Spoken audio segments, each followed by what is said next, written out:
네, 오늘은 대학원 입학을 준비하시는 분들에게 좀 도움이 될 만한 소재거리를 좀 가져와 봤습니다. 그리고 제 학부 때 후배를 이렇게 데려와 봤는데 똑같이 동대학원에서 대학원 생활을 준비하고 있는 학생인데 간단하게 자기소개 좀 해주세요. 네, 안녕하세요. 저는 자율주행을 연구하고 있는 박사 4년차 대학원생입니다. 대학원 준비할 때 준비할 게 되게 많잖아요. 네, 그렇죠. 이제 딱 첫 번째로 생각나는 게 뭐예요? 준비할 때 첫 번째로. 저는 이제 첫 번째로 생각나는 게 약간 영어 시험. 영어 시험, 그쵸? 네. 제일 많이 일단 가장 먼저 떠오르는 게 영어 시험이에요. 그래서 이제 학교마다 준비하는 영어 과목이 다 다르긴 한데 서울대학교 같은 경우에는 탭스랑 토플 이렇게 두 가지가 있죠. 뭘로 준비했어요? 저 같은 경우에는 이제 토플을 통해서 준비를 했었습니다. 아, 토플. 저 같은 경우에는 탭스로 했었는데 탭스랑 토플이랑 비교했을 때 토플의 뭐 장점이라고 해야 되나 그런 게 좀 있나요? 이제 제가 봤을 때는 이제 대학원 생활을 하게 되면은 논문을 영어로 많이 읽고 논문을 영어로 쓰게 되는데, 이제 토플을 하게 되면은 뭐 리딩, 라이팅, 리스닝, 스피킹 이 네 가지를 다 고루고루 하기 때문에 어떻게 보면 좀 더 이제 영어 실력을 실질적으로 향상시키는 데는 좀 더 도움이 되는 것 같습니다. 그래서 제 생각에는 아마 둘 다 경험이 없으시다면 토플을 통해 해보시는 것도 나쁘지 않은 선택인 것 같습니다. 네, 맞아요. 저는 이제 탭스를 준비를 했는데 탭스는 약간 느낌이 수능 볼 때 외국어 영역 약간 그런 느낌. 그러니까 리딩, 리스닝, 어휘 뭐 이런 거 보는데 뭐 라이팅이나 이런 게 없잖아요. 그래서 약간 좀 실전에서는 좀 벗어난 좀 느낌이 있어서 만약에 말씀 주신 것처럼 탭스랑 토플 둘 다 준비해본 경험이 없으면은 토플을 하는 거를 개인적으로 저도 더 추천을 하는 것 같아요. 근데 이게 경험 있잖아요. 좀 안 좋은 경험이. 네. 원래 제가 대학원 준비한다고 할 때 제일 먼저 해야 되는 게 영어부터 빨리 준비해라. 그거 만만하게 보다가 뭐 점수 안 나올 수도 있으니까. 그래가지고 그때 약간 어떻게 됐죠? 저도 그래가지고 영어를 생각을 안 하고 그냥 뭐 시험 보면 되겠거니 했다가 막상 시험을 보니까 그 점수가 안 떴어가지고 그때 한 학기 정도 이제 더 영어 공부를 하고 했던 경험이 있습니다. 저 같은 경우에는 그랬었는데, 이게 그래서 영어를 미리미리 이제 대학원을 준비하고 계신다면 준비해 주시면 좋을 것 같습니다. 네, 그래가지고 영어는 최대한 좀 미리미리 준비하는 게 굉장히 중요하기 때문에 그거를 최우선으로 해서 먼저 좀 영어 점수를 따는 게 좀 중요하지 않나 저도 그렇게 생각합니다. 그리고 두 번째 같은 경우에는 또 입학할 때 시험 보는 게 있잖아요. 네. 뭐 시험 보죠? 전공 면접 같은 거 보잖아요. 네, 전공 이제 구술 면접으로 이제 시험을 보게 되는데, 자기가 자신 있는 과목을 몇 가지 아마 골라가지고 이제 시험을 봤었던 것 같습니다. 이렇게 교수님 앞에서 이제 문제를 풀고 그걸 이제 설명하는 방식으로 이제 시험을 봤었는데, 현재는 어떻게 될지는 모르겠지만 저는 이제 4년 전에 그런 식으로 시험을 봤었습니다. 과목이 여러 개 있었다고 했는데 본인은 무슨 과목 준비했죠? 네, 저는 이제 전자기학을 이제 공부했었습니다. 그래서 전자기학을 시험을 봤었고, 네, 그거를 이제 봤었는데 기출문제를 이제 학부 홈페이지에서 받을 수가 있어요. 그래서 그거를 기출문제를 받아서 풀어보니까 그렇게 어렵지 않게 이제 제가 어렵지 않게라고 말하는 게 좀 위험할 수도 있겠지만 조금 네. 어렵지 않게 했던 한 4문제 중에 한 2문제 이상 맞추면은 아마 구술 면접은 통과했었던 것 같습니다. 저 같은 경우에는 어떻게 준비했냐면 저는 사실 기출인 줄 몰랐어요. 기출인 줄 몰랐어가지고 저는 책을 좀 봤었는데 책 중에서 이제 문제 푸는 거는 전혀 의미가 없고 이제 책을 정독을 하되 그 중에서 이제 학부생들은 학부 때 어떻게 공부했어요? 그러니까 딱 학부 때 보면 다 교수님들이 나눠준 유인물 이런 것만 보잖아요. 그쵸. 책 잘 안 보잖아요, 특히 학부생들. 네. 그래서 이제 중요한 게 책을 좀 봐야 되는데 책에서도 가장 놓치는 부분이 인트로덕션 부분이거든요. 맞아요. 그래서 인트로덕션 부분을 꼼꼼하게 봐야지 내가 이거를 지금 왜 공부하고 있는지 이유를 좀 알게 될 거예요. 그래서 인트로를 좀 꼼꼼하게 보는 게 저는 좀 많이 도움이 되지 않을까 그렇게 생각합니다. 전반적으로 영어 준비, 구술 면접 이런 거 다 봤어요. 이제 제일 중요한 게 좀 몇 개가 많이 남아있는데 이제 자기가 가고 싶은 연구실을 미리 좀 검색을 해봤을 거잖아요. 그쵸. 근데 거기서 내가 가고 싶은 연구실인데 거기에 TO가 없을 경우가 있죠. 그리고 이제 TO가 없을 수도 있고 내정자가 보통 정해져 있는 경우가 있어요. 그 경우가 굉장히 많은데 내가 열심히 영어 준비하고 구술 면접 다 준비해서 입학을 그러니까 서류 면접이랑 이런 걸 다 통과를 했는데 막상 연구실 가려니까 자리가 없다. 그런 경우가 굉장히 많거든요.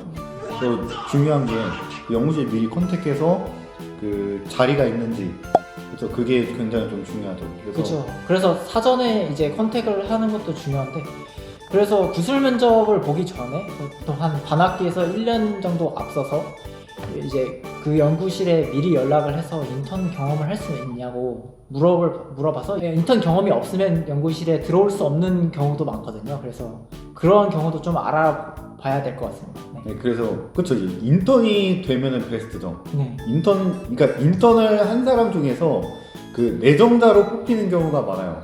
그러니까 그렇기 때문에 인턴이 만약에 가능하다면은 인턴을 하는 게 가장 좋습니다.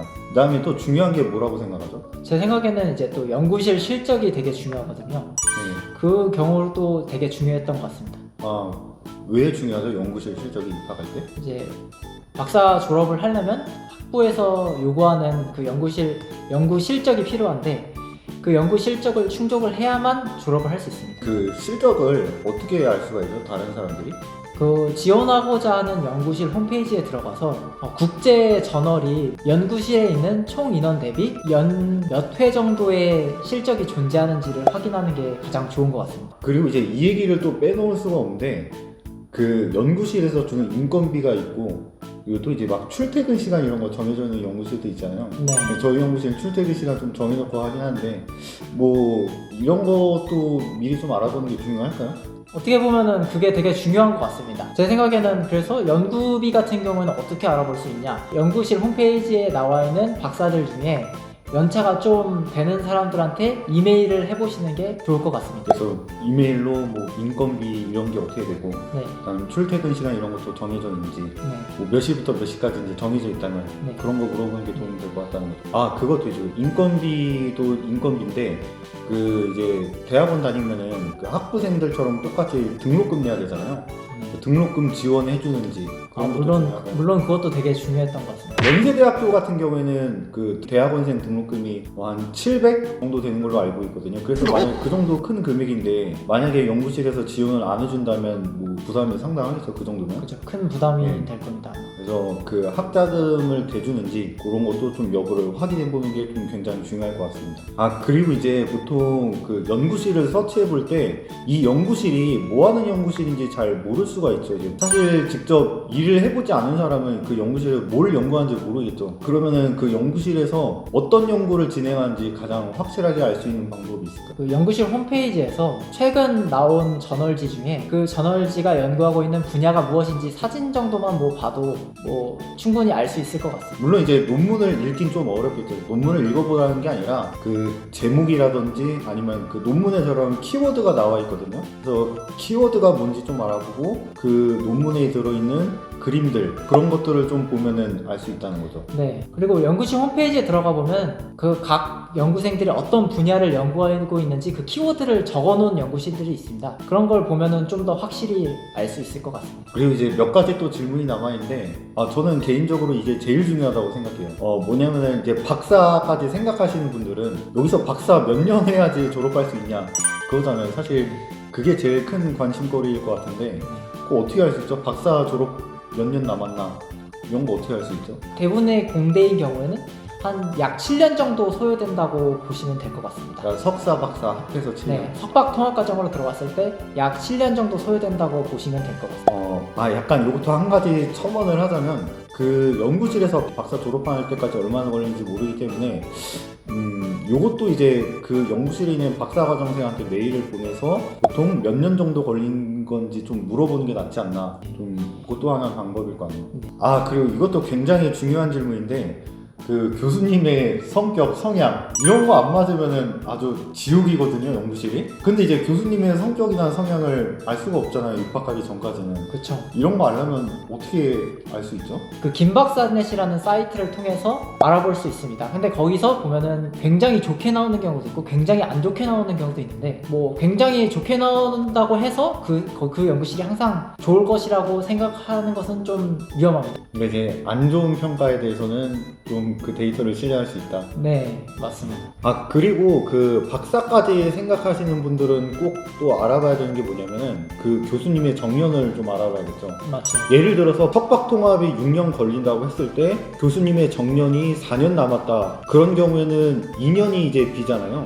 그런 경우에는 이제 교수님이 박사를 안 받는 경우도 있고, 만약에 교수님이 그 학생을 받는다면은 그 나머지 2년의 기간 동안에는 다른 연구실로 갈 수가 있어요. 그런 경우에는 졸업할 때 지도교수의 이름이 바뀌게 되는 경우가 굉장히 많으니까 박사를 졸업하는 거를 생각하고 있는 분들은 그 교수님의 정년을 반드시 물어봐야 됩니다. 그거는 아까 말씀드린 대로 박사과정생분들에게 물어봐도 되고, 아니면 교수님께 직접 메일을 보내서 정년이나 이런 거는 좀 직접 여쭤봐도 저는 괜찮을 것 같아요. 정년이 이제 박사를 생각하고 계시다면 정년이 적어도 7년 이상은 좀 남아있는 연구실을 추천드리고, 그게 안전해요. 네, 그게 좀 안전한 것 같습니다. 아니, 그래서 오늘은 이제 대학원을 준비하는 분들에게 좀 몇 가지 팁이 되는 거를 말씀드려봤는데, 더 궁금하신 게 있거나 그러면 댓글로 꼭 남겨주시면 제가 다 답변을 해드리도록 하겠습니다.